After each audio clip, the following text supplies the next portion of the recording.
You're really good and all, but that's the stupidest movie I've ever seen. I think I started to want to write it down so, well, I was not too old to remember what happened. But somebody, over the years, people have asked me, like you mentioned, asked me if I would write a Brat Pack book. And my answer was always no. Before they even finished the sentence, the answer was no. And a couple of years ago, someone said, would you consider writing a Brat Pack book? And my answer surprised me. I was, huh. And so I just sort of went home and started thinking about the idea again.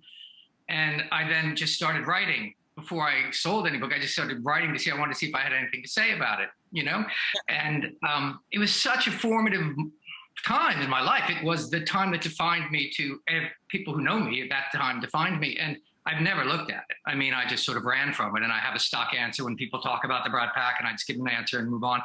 And I've never really looked at it. And I thought, there's a big piece of my life that I don't really know anything about. I lived it and I survived it and I got away from it. And I just thought I need to find out what's under that rock, What do you want everyone to get from this? If they pick this up and they have this visit? Well, I don't even know if kids read in this generation. So would they going to read a book? I don't know. My son can't, his attention span is 30 seconds looking at his, TikTok thing, So, and I mean, he's watched a couple of my movies. He watched Weekend at Bernie's and he just said, Dad, you're really good and all, but that's the stupidest movie I've ever seen. I think that is a high compliment. I mean, of course it's stupid. That's the point. It was awesome because it was stupid. Right? I mean, come on, dude. And anyway, it's one of my favorite movies. I love when people come up to me about Bernie. And it's a very select crowd that comes up about Bernie. You can tell them a mile away when they come up to you. They're these guys. And it's like, oh, you're a Bernie guy. And then there's the Pretty in Pink people. They're lovely women who come up and you go, they're going to talk pretty. I don't know what I would tell, I don't know what I tell my son, except hopefully the book has some truth in it. That's what ultimately you try and, because if you're going to ask someone, a reader, for their time, you want to be sharing something that they can, I really think that so much of this is the experience of life. I mean, it really is. It's the art. Rob's an amazing guy, and he was one of the first people I ever met in show business. We auditioned together for the first movie that I did called Class, But my favorite Rob story is we were making St. Elmo's Fire, and one night he invited me, do you want to come out to dinner? I'm like, yeah, sure. I'm meeting my girlfriend at the time and at Spago, which was at the time like the hot spot in Beverly Hills. And, I'd never been. I'm like, yeah, sure, that sounds cool.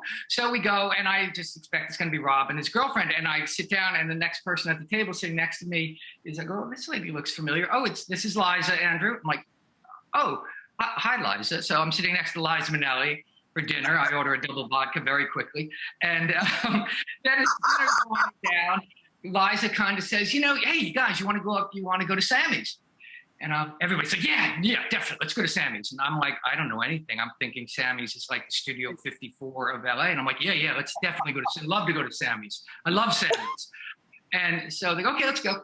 So she goes, let me make a call. She comes back, goes, yeah, it's all set at Sammy's. Let's go.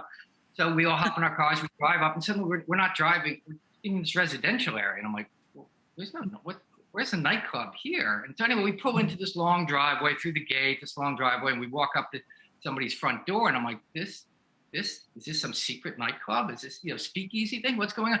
And suddenly we knock on the door, and the door opens, and there's this guy standing there, and he throws out his arms, and he goes, Cats, come on in. And it's Sammy Davis Jr.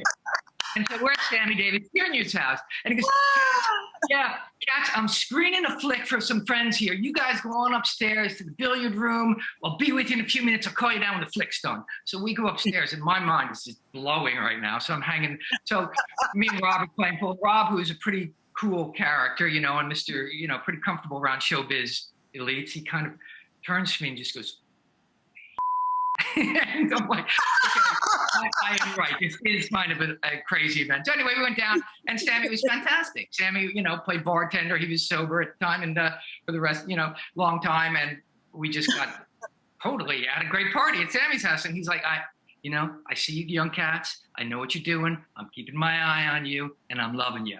So great. Like, Sammy, baby, yeah, loving you.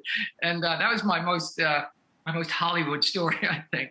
Brat, an 80s story. It's available online and in stores now.